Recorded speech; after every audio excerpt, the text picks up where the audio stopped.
Well, today we're going to start our study of 1 Samuel in earnest. We had an introduction last week, and we found that 1 Samuel is part of a 4-book set of Holy Scriptures consisting of 1 and 2 Samuel along with 1 and 2 Kings that originally were just one large unified book. And it was when the translation of the original Hebrew scriptural documents into Greek occurred that this process of dividing the Hebrew book of kingdoms ultimately into 4 books began. Now, don't think of this division process as a negative any more than the eventual division of books into chapters and chapters into verses was some kind of a corruption. It wasn't. It was only for convenience sake. It was for a better means to communicate and study God's Word that these modifications were made. It caused no harm. The result of this Hebrew to Greek translation that took place in Alexandria, Egypt, around 250 years before the birth of Christ, was a work that came to be called the Septuagint, or LXX, which in Roman numerals is 70. It was actually a good and faithful translation, but as you have seen in our many Torah class lessons of the earlier books of the Old Testament, there are always questionable choices that a translator must necessarily make when translating a document from one language to another. And much of the issue of inherent translation difficulties is based on the rather simple and self-evident reality that a culture and its accompanying native language are tightly woven together, and they're inseparable. It's but a historic fact that the leaders of conquering empires have generally moved very rapidly to require that the usage of their own native language becomes imposed upon these newly conquered people, because if you can destroy the national language, you can disconnect the people from their own national identity. Once you do that, the assimilation process is faster, it's easier, and in but 1 or 2 generations, resistance to this new political reality is all but forgotten, except among a few radicals, perhaps. The reason for this is easily seen. Every culture develops traditions, and it recalls their own unique history by memorializing it, handing it down generation to generation. A few millennia ago, this handing down process was accomplished exclusively by word of mouth.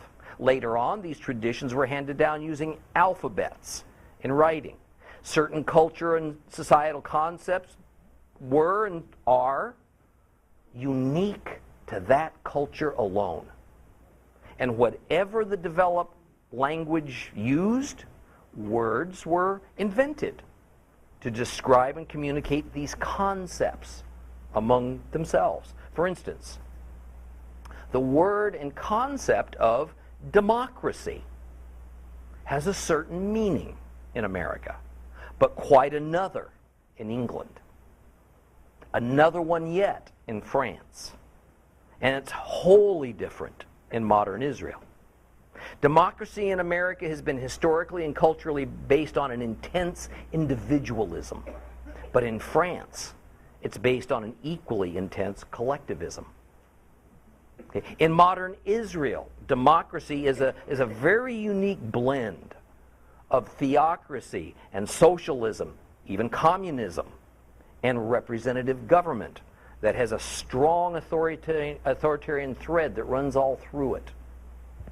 Thus, when we leave America and we visit one of these other so-called democratic countries, we can be pretty surprised at how differently they comprehend democracy as opposed to what we might think of it. So when we look at the Bible in English and we read a word or a phrase that is easily recognizable to us, while it may seem on the surface to be communicating the same concept in our Western society that the original Hebrew writer had in mind, quite oftentimes it is not. The same problem arose when the very first translation of the Hebrew Bible to another language, to Greek, was attempted. And I don't think it's very hard to imagine how some Hebrew cultural and traditional concepts just weren't carried across this language barrier in their fuller and more accurate sense. But now complicate it further by taking the Greek, translate it now to English. Or take the Greek and translate it to Latin and then to English. And the problem of further losing the original biblical cultural perspective at each step multiplies. Lose the original cultural perspective, and the all-important meaning can get lost right along with it. See, that problem doesn't get any easier for us in studying these next 4 books of the Tanakh. We're going to perhaps look at more Hebrew words and their nuances than we ever have. Okay? We're going to look closer at the nuances of the words and how it ever so slightly, but importantly, changes from what we usually take it to mean. We're also going to put to work what we've learned thus far from the Torah, because as we move along through the Old Testament, you see, it's assumed that the reader knows what came before it, that we're familiar with Israel's beginnings and their history, as well as all of God's laws and commandments that undergirds it all. So, here we go. Israel was not a unified nation at the time of Samuel. In fact, we can only speak of Israel as an entity in the most general kind of sense. Certainly not a unified body. Rather, Israel is now merely a loose conglomeration of tribes and their many clans, and warfare among these Israelite tribes and clans became all too regular and common as they vied for territorial dominance, which was the norm for tribal societies, but ought not to be for God's set-apart people. Now, such instability means that neighboring nations have a much easier time in attacking various areas of the Promised Land, because it's unlikely that unless a tribe that is currently at peace would see any self-interest in coming to the aid of a brother tribe that was under attack, their view was, why take the risk? And many of the Canaanite tribes, Canaanite peoples and nations that were there when Joshua first led Israel into Canaan, well, they're still there. They're entrenched as ever. The Philistines are quite powerful at this time, but their influence is mostly in the southern and the central regions of Canaan, primarily along the Mediterranean coast and then a narrow coastal plain known as the Shephelah. Open warfare is not the norm between the Hebrew tribes of the south and the Philistines, although skirmishes do break out from time to time. Rather, the political situation is that the Philistines are anything but brutish barbarians. They're quite sophisticated. They use their power wisely. They prefer a kind of peaceful coexistence with the 3 or 4 southern and central Israelite tribes, provided that these Israelite tribes kowtow to Philistia, that they don't do things that their masters see as provocative or threatening. It's not at all that Israel was to declare downright allegiance to Philistia, only that they remain docile, that they accept the Philistines' dominance of the region, and that Israel didn't defame the Philistine gods. Instead, they showed respect to them. On the other hand, Philistia certainly had in mind that probably within another generation or two, if they played their cards right, they would become the de facto government over all of southern and central Canaan, including, of course, the Israelite tribes that lived there. And the question of who was in charge would just become a settled matter rather naturally, with limited bloodshed. So while the Lord had in the past sent a number of deliverers called shoftim, judges, to these various tribes of Israel to save them from these outright attacks and vicious oppressions of various foreigners, Israel was even more fragmented and vulnerable now than when God gave them their first judge, Othniel, some 300 years or so earlier. Even this special priesthood that God had established within Moses' own tribe, Levi, was entirely dysfunctional. It was barely operating. So into these dark circumstances, God would send a new kind of Savior to usher Israel into a new kind, at least a new kind for them, of rule. And as always, YHWH's purpose was to demonstrate his marvelous mercy by rescuing his people from a predicament that was of their own making. So let's read the opening chapter of the first book of Samuel. Samuel chapter 1. Page 298 if you're using a complete Jewish Bible.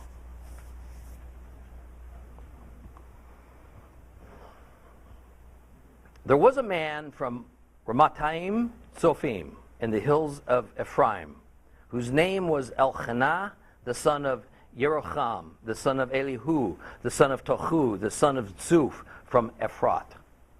He had two wives, one named Hannah and the other Peninnah. Peninnah had children, but Hannah had no children. This man went up from his city every year to worship and sacrifice to Adonai Tzava'ot at Shiloh. The two sons of Eli, Hophni, and Pinchas were Kohanim of Adonai there. One day when Elkanah was sacrificing, he gave a portion of the sacrifice to his wife Peninnah and portions to each of her sons and daughters. But to Hannah he gave a double portion because he loved Hannah, and even though Adonai had kept her from having children. Her rival taunted her, made her feel bad because Adonai had kept her from having children. He did the same every year, and each time she went up to the house of Adonai, she taunted her so much she would cry, not eat. Her husband Elkanah said to her, Hannah, why are you crying? Why aren't you eating? Why be so sad? Am I not better to you than 10 sons? So Hannah got up after they had finished eating and drinking in Shiloh. Eli the Cohen was sitting on his seat by the doorpost of the temple of Adonai, and in deep depression she prayed to Adonai and she cried. And she took a vow. She said, Adonai Tzava'ot, if you will notice how humiliated your servant is, if you will remember me and not forget your servant, but will give your servant a male child, I will give him to Adonai for as long as he lives. No razor will ever come upon his head. She prayed for a long time before Adonai, and as she did so, Eli was watching her mouth. Hannah was speaking in her heart. Her lips moved, but her voice couldn't be heard. So Eli thought she was drunk. Eli said to her, how long are you going to stay drunk? Stop drinking your wine. But Hannah answered, no, my lord, I'm a very unhappy woman. I've not drunk either wine or other strong liquor. Rather, I've been pouring out my soul before Adonai. Don't think of your servant as a worthless woman, because I've been speaking from the depth of my distress and anger. And then Eli replied, go in peace. May the God of Israel grant you what you've asked of him. And she replied, may your servant find favor in your sight. So the woman went on her way, and she ate, and her face was no longer sad. They got up early in the morning and worshipped before Adonai, and then returned and came to their house in Ramah. Elkanah had sexual relations with Hannah, his wife, and Adonai remembered her, and she conceived. And in due time she gave birth to a son whom she named Shmuel, because I have asked God for him. The husband, Elkanah, went up with his household to offer the yearly sacrifice to Adonai and fulfill his vow. But Hannah did not go up, explaining to her husband, "Not till the child has been weaned. Then I'll bring him, so that he can appear before Adonai and live there forever." Her husband Elkanah answered her, "Do what seems good to you. Stay here until you have weaned him. Only may Adonai bring about what he said." So the woman stayed behind and nursed the child until she weaned him, and after weaning him she took him up with her, along with 3 young bulls, a bushel of flour, a skin of wine, and brought him to the house of Adonai in Shiloh, even though he was just a child. Now after the bull had been slaughtered, the child was brought to Eli. And she said, "My Lord, as surely as you live, my Lord, I am the woman who stood here near you, praying to Adonai. I prayed for this child, and Adonai has granted the request I asked of him. Therefore I too have loaned him to Adonai. As long as he lives, he's on loan to Adonai." And he prostrated himself there before Adonai. The story opens with identifying the region where our tale unfolds. And of course it names the family it would center on. Now the family is from a place called Ramathaim Zophim, described as being located in the hills of Ephraim. Ramathaim is a common place name. It means double hills, 2 hills. Ramat, hill, Aim, double or 2. Thus it's further identified as Zophim, which denotes just a clan's name, essentially giving us the place of 2 hills in the territory of Zuph. And later we'll see that this same man is said to be from Ramah, which is just a shortened version of Ramathaim Zophim. So Ramah is a known place today. In fact, you can go there. You can visit the tomb of the namesake of this book of the Bible, Samuel. It's just outside Jerusalem. Now the man from Ramah is the first character identified in this narrative, and his name is Elkanah, which means God created. And a short genealogy is given to help define his family, but at the same time, it also kind of confuses the situation a little bit, because it says that the clan leader of Elkanah's family was an Ephratite. And a few lessons ago, we learned that this term Ephratite can denote a couple of different things depending on its context. It can be synonymous with an Ephraimite, being of the tribe of Ephraim, or it can mean the person is from a village called Ephrat that's located just outside Bethlehem, or it can also mean a person who is from a clan of abundance, because Ephrat means fruitful. Or there's a fourth option. In our case, Elkanah was some combination of all those aforementioned possibilities. This is why, depending on the translator or the teacher, you will hear that Samuel is either a Levite, we'll get to that in a moment, or he's from the tribe of Ephraim, or he might even have been from the tribe of Benjamin, since the village of Ephrath is located in Benjamite territory. The genealogy given to us pretty well cements that Elkanah's father's family line was from the tribe of Levi. So from that sense, Samuel was for sure a Levite. In fact, we can go to 1 Chronicles 6, and there we'll get a much more complete family genealogy that connects Elkanah all the way back to Kohat, one of the sons of Levi. And in addition, we see that Elkanah was a customary name that was used within the Kohathite clan.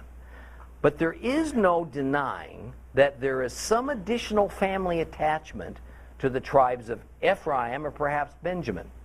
It's possible that it is not a family attachment per se that's being communicated, but rather merely that this family of Levites resided in the territory of Benjamin or Ephraim, because after all, the Levites inherited no territory for their own, but rather were given cities to live in that were scattered throughout the 12 tribes. Now, verse 2 explains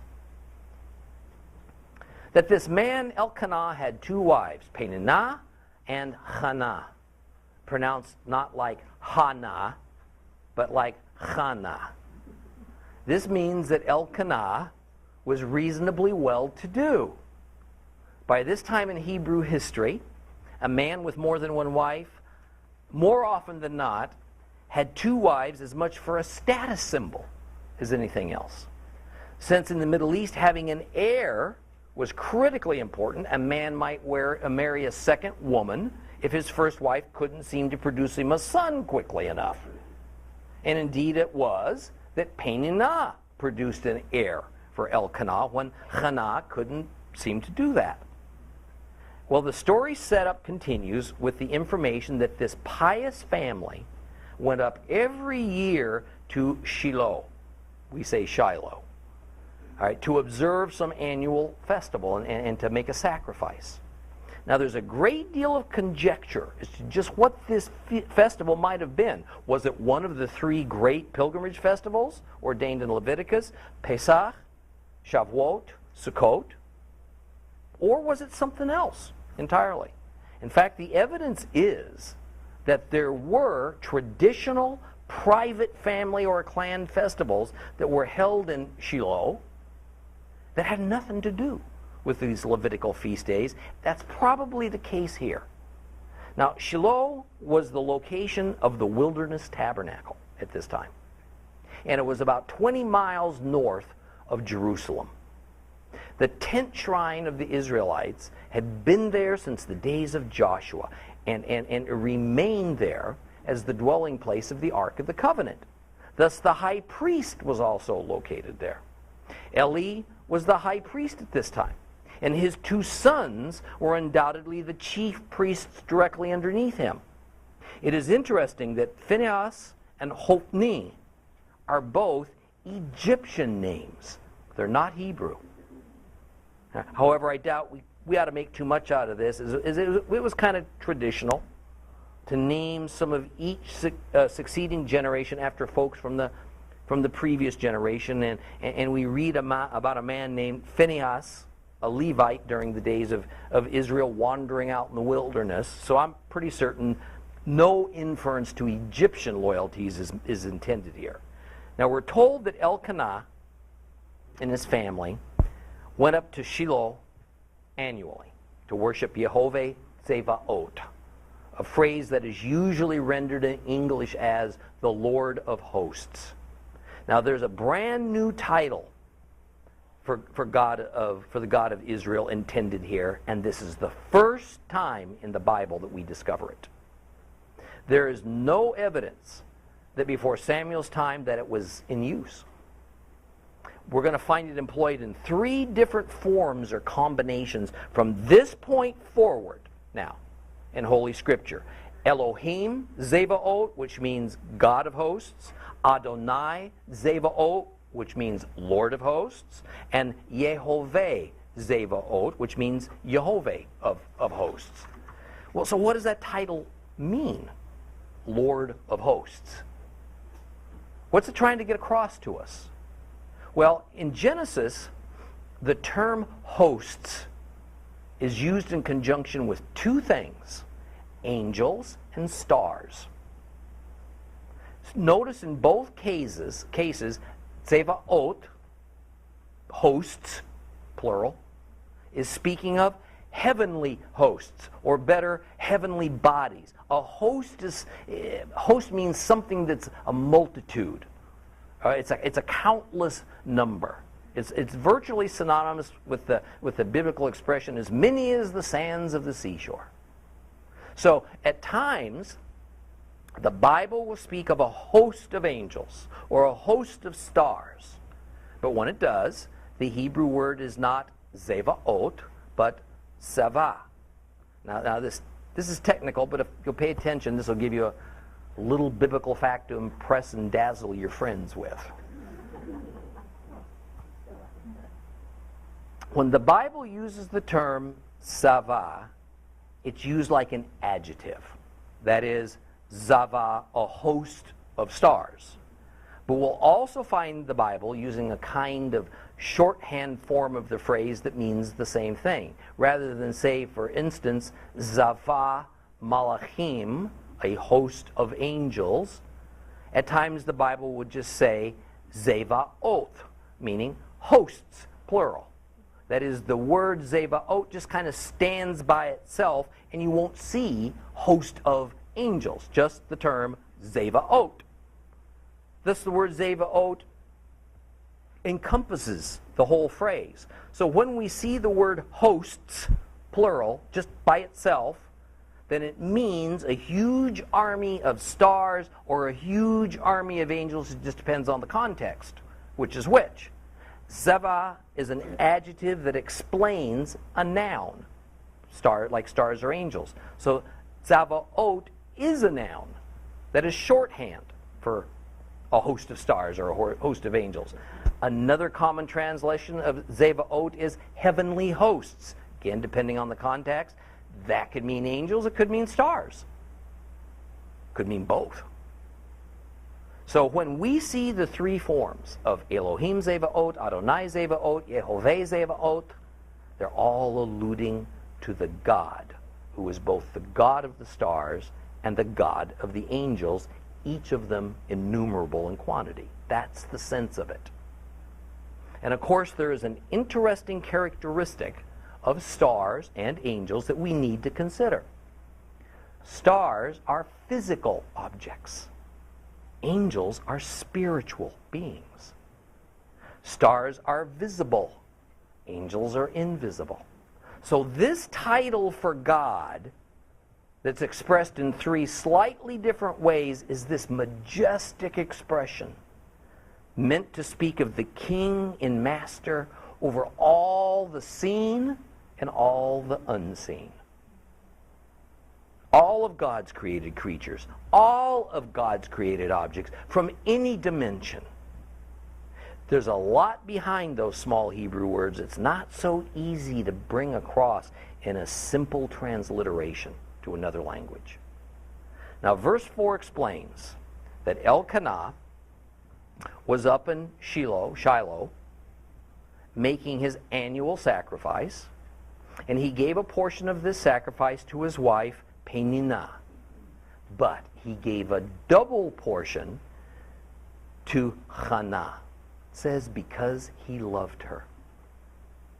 And the sense of this, at least in English, is that he showed extra love to Hannah because she was unable to have children. That is, Elkanah felt sorry for her, so his heart went out to her. Further, that it was the Lord, who was keeping Hannah from having children. Interesting, more and more we're seeing this mindset that whatever happens, good or bad, to the worshiper of Yehovah, this is of the Lord. The Hebrews rightfully had no problem with this idea that the Lord could send catastrophe or he could send blessing to one of his own, according to his will. Thus, it wasn't with a blaming attitude that Hannah was saying that God had shut up her womb. It was just a matter of fact. It was with the simple understanding that nothing happens without the Lord's approval. So at the very least, God was approving of her barrenness.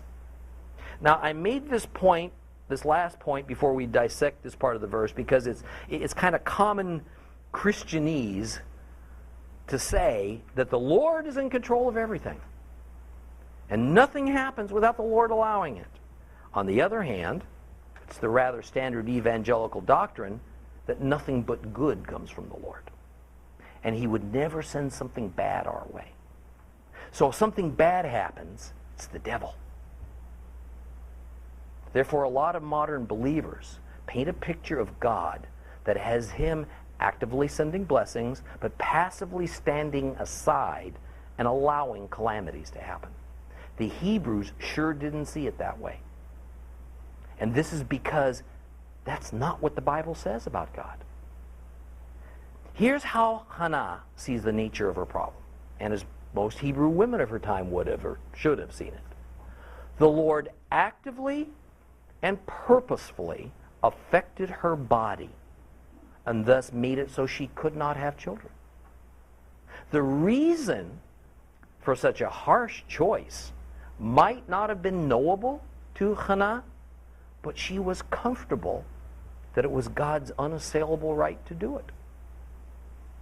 And by the way, do you recall that Naomi, that aged and childless widow from the book of Ruth, made just such a statement expressing this same attitude, that it was the Lord who put her in such a bitter condition of poverty and hopelessness by means of the death of her husband and her two sons. See, to Hannah's thinking, there were two overriding reasons that might have accounted for her barren state. First, she had sinned, and this curse of childlessness was her punishment. Or, second, she had not sinned, but the Lord had his own undisclosed purpose for closing up her womb. Now, while I can't be 100% sure of which one it was, although there doesn't seem to be any kind of hint that sin was involved, Hannah also seems to be uncertain. She didn't know. And soon, when we untangle a couple more verses, we're going to see that Hannah suspects that maybe she did sin and is being punished, and she'd like divine restoration if that happens to be the case. Now, I'm not sure I have the ability to paint the scope of the humiliation and the pain in all this for Hannah.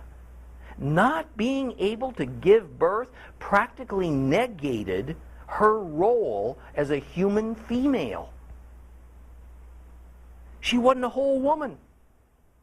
It was apparently the norm for the village women, at least some of them, in that era to poke fun, to make outright disparaging remarks at a barren woman because she was unable to perform the very thing she was born to do.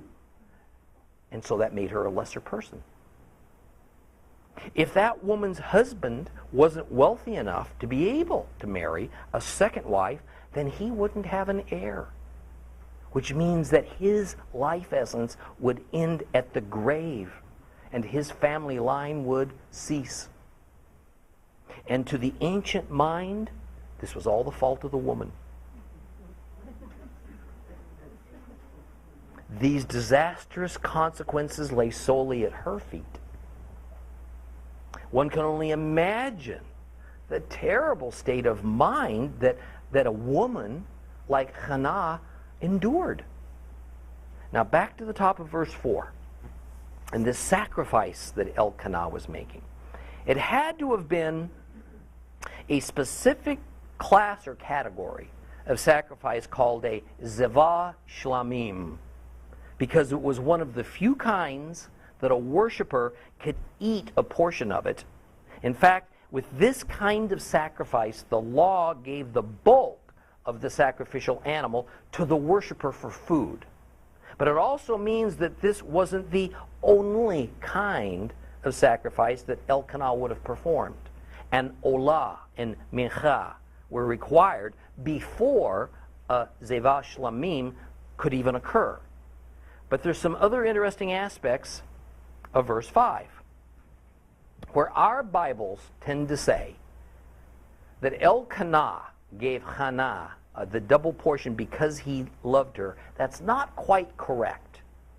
Rather, it ought to read, it was Hannah whom he loved. You see the difference?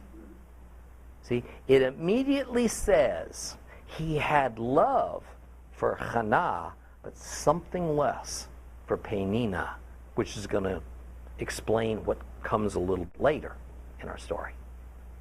Thus, it is not that Elkanah necessarily felt sorry for Hannah and thus gave her an extra portion of meat from the sacrifice to make her feel better. Rather, it is he had great love for Hannah and not very much for Penina.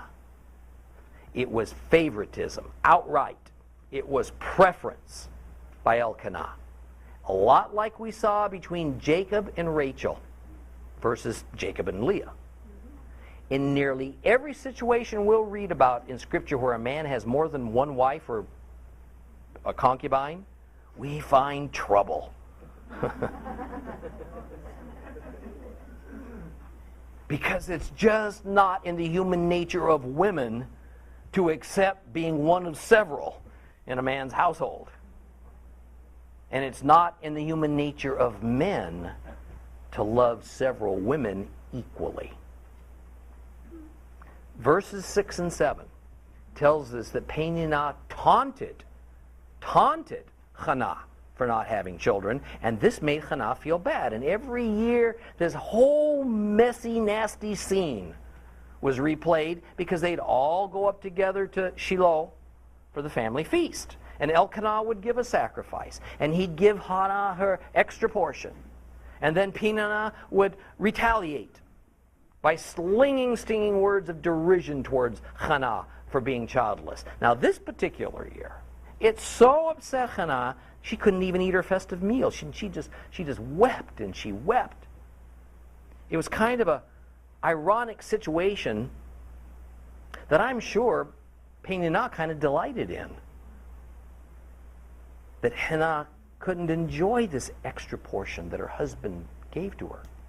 I can only imagine what a difficult living situation it must have been for these two women, both of them legal wives of Elkanah.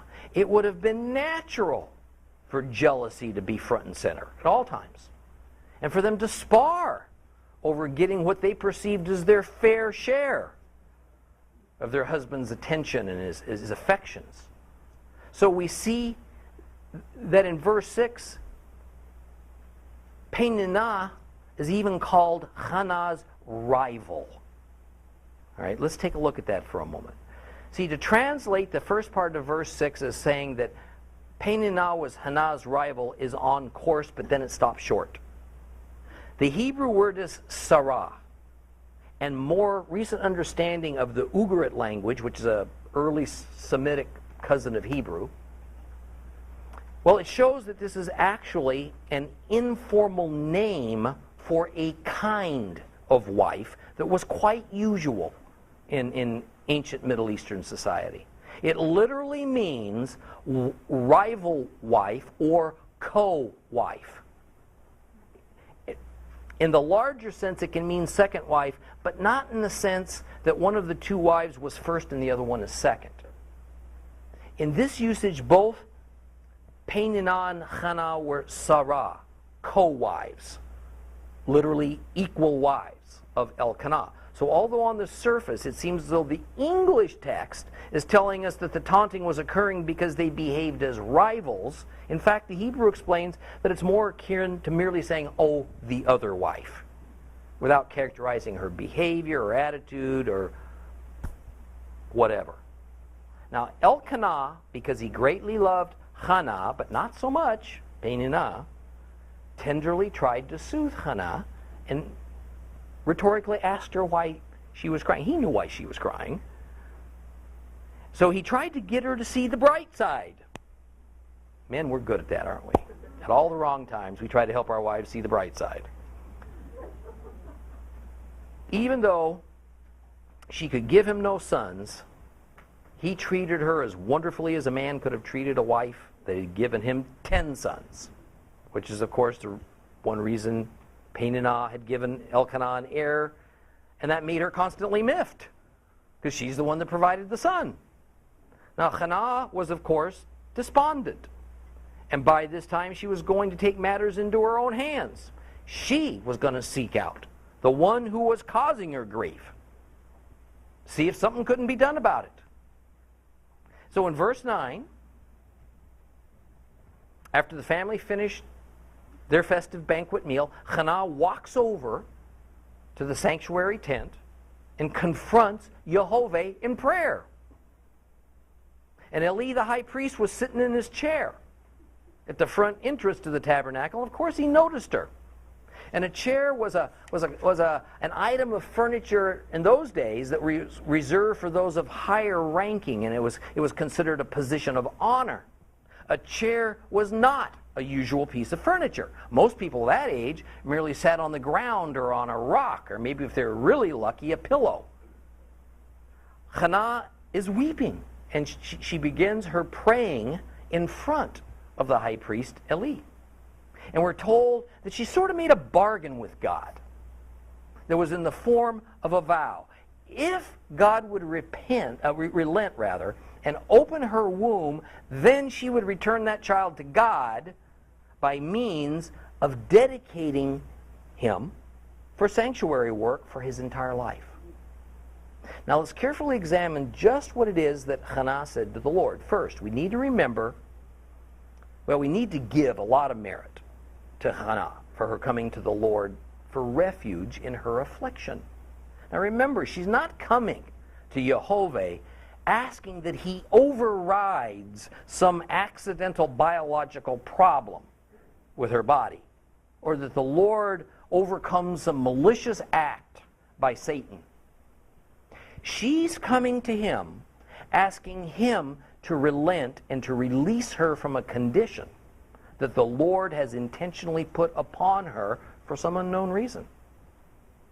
Second, the reason for her requesting this favor from the Lord is to relieve her from her humiliation. In other words, this has nothing to do with anyone but herself. Her husband, Elkanah, has a vibrant bevy of children, and at least one heir, thanks to the fruitfulness of Peninnah's womb. So there's no family or inheritance problem here that Hannah producing a child was going to solve. Rather, as we discussed earlier, it was life's purpose for a female to give birth. Thus, to be barren brought a never-ending sense of guilt and worthlessness to Hannah that no amount of double portions of food was ever going to replace. Thus, for Hannah, it wasn't necessary that she even raise this child, but merely to bring this new life into the world, which thereby fulfilled her womanly purpose and ended her humiliation. The bargain was that if the Lord would do this, then she'd give that child up to God as the one who gave this child to her. And not merely in figurative and spiritual senses, we kind of do at baby dedications, but physically. Literally, she would remove the child from her motherly presence and give him over to the priesthood in service to YHWH permanently.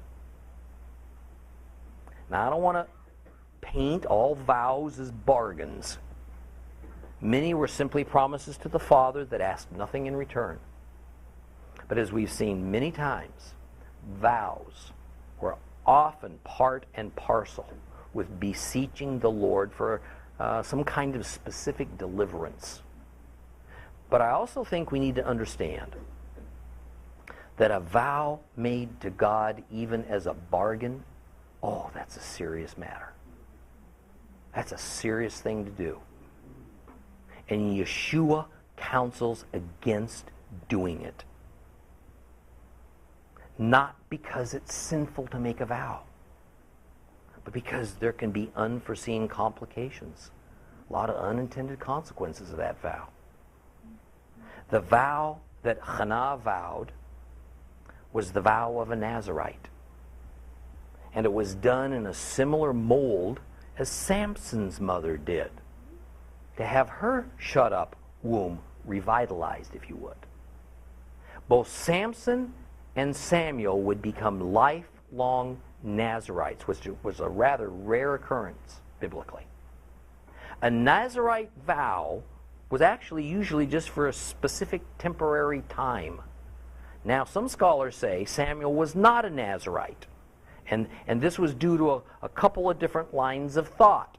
First, Hannah did not say, she didn't use the word, that Samuel would become a Nazarite. She only said his hair wouldn't be cut. And second, it is questionable that a Levite would ever become a Nazarite. The whole idea of a Nazarite was that a member of one of the 12 secular tribes, all those other Israelite tribes, could assume a special status that enabled him to serve the Lord in a manner very similar to how the Levites served the Lord.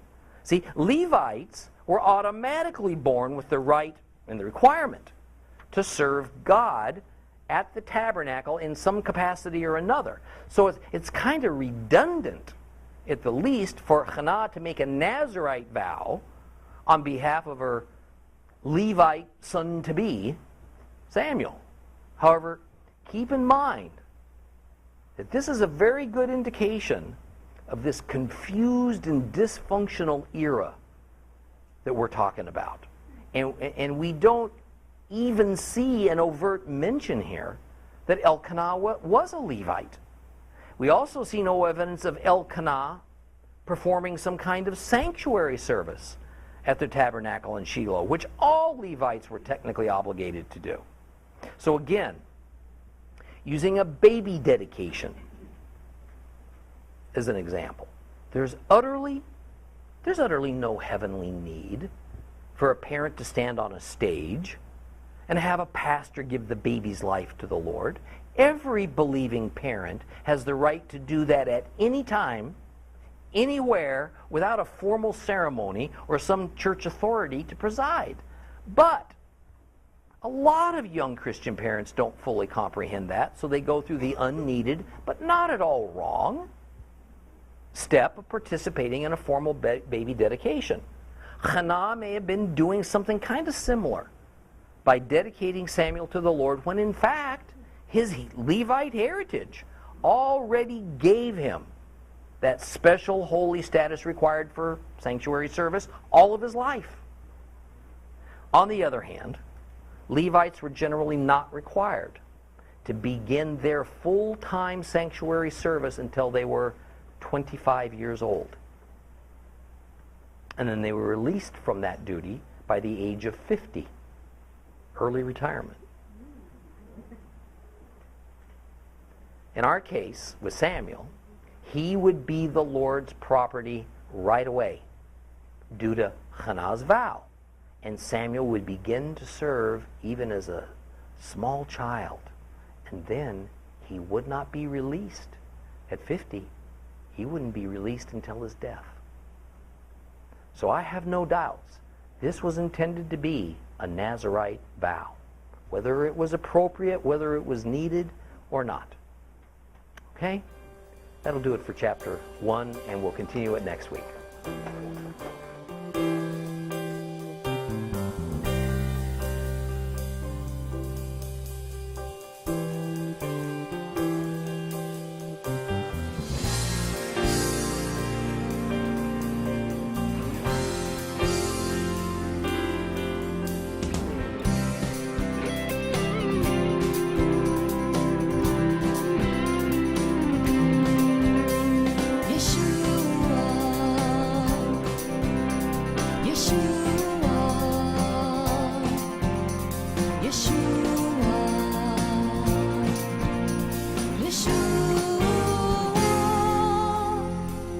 Yeshua.